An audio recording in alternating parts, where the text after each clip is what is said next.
आपकी बीवी के जिस्म का जितना हिस्सा ढका हुआ है उस पर आपका हक है, मगर जो हिस्सा खुला हुआ है वो तो शामिलात हैं, उसको देखने का हक हम सबका है।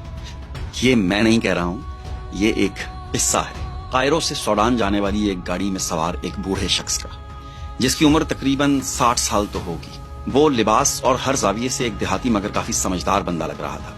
एक स्टेशन पर गाड़ी रुकी, एक नौजवान जोड़ा सवार हुआ, उस बूढ़े के सामने वाली खाली सीट पर आकर बैठ गया। साफ साफ लग रहा था कि वो एक नया शादीशुदा जोड़ा है, लेकिन अफसोस की बात यह थी कि लड़की ने इंतहाई नामुनासिब लिबास पहना हुआ था, जिसकी वजह से उसका सारा जिस्म दावत नजारा बना हुआ था। मिस्र में ऐसा लिबास पहनना कोई अछूता काम नहीं है, और ना ही कोई ऐसा लिबास पहने हुए किसी लड़की को आंखें फाड़ फाड़ कर देखता है। मगर दूसरे मुसाफिरों के साथ साथ लड़की का शौहर भी बहुत हैरान था कि ये बूढ़ा मेरी बीवी को दीदे फाड़ फाड़ पर क्यों देख रहा है। चेहरे से इतना पुरवकार और मोहतरम नजर आने वाला शख्स और इसकी हरकतें इतनी ओछी।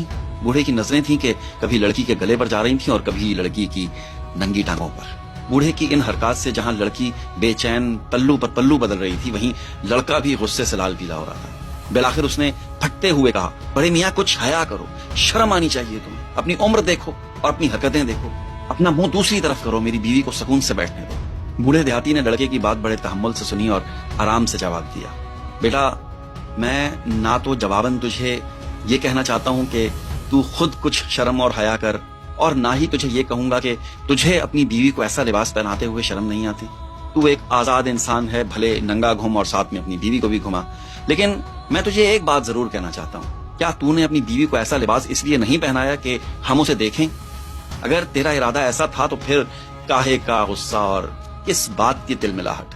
देख बेटा, तेरी बीवी के जिस्म का जितना हिस्सा ढका हुआ है उस पर तेरा हक है कि तू देखे, मगर इसका जितना हिस्सा खुला हुआ है इस पर तो हम सब अवाम का हक बनता है ना कि इसे हम देखें। और अगर तुझे मेरा इतना करीब होकर तेरी बीवी को देखना बुरा लगता है ना, इसमें मेरा कसूर नहीं है, इसमें मेरी नजरों का कसूर है। मैं काफी बूढ़ा हो चुका हूँ, मेरी नजर कमजोर है और मुझे देखने के लिए नजदीक होना पड़ता है। बूढ़े की बातें नहीं, एक अच्छा दर्स था, मगर जरा हटकर। लोगों ने जान लिया था कि बूढ़ा अपना पैगाम इस जोड़े तक पहुंचा चुका है। लड़की का चेहरा अगर शर्म से सुर्ख हो रहा था तो लड़का भी मुंह छुपाए गाड़ी से उतरने पर आमादा हो चुका था। और हुआ भी कुछ ऐसा ही। अगले स्टेशन पर जब लड़के ने गाड़ी से उतरने के लिए बाहर की तरफ लपकना चाहा तो बूढ़े ने पीछे से आवाज देते हुए कहा, बेटे हमारे देहात में दरख्त अगर पत्तों से ढके रहें तो ठीक, और अगर किसी दरख्त से पत्ते झड़ जाएं तो हम उन्हें कुल्हाड़ी से काट कर चूल्हे में डाल देते हैं, समझे?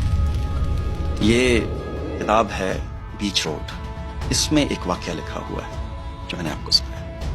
आप देख रहे हैं पी4 पाकिस्तान और मुझे कहते हैं आतिफ मसूद। देखते रहिए, शुक्रिया।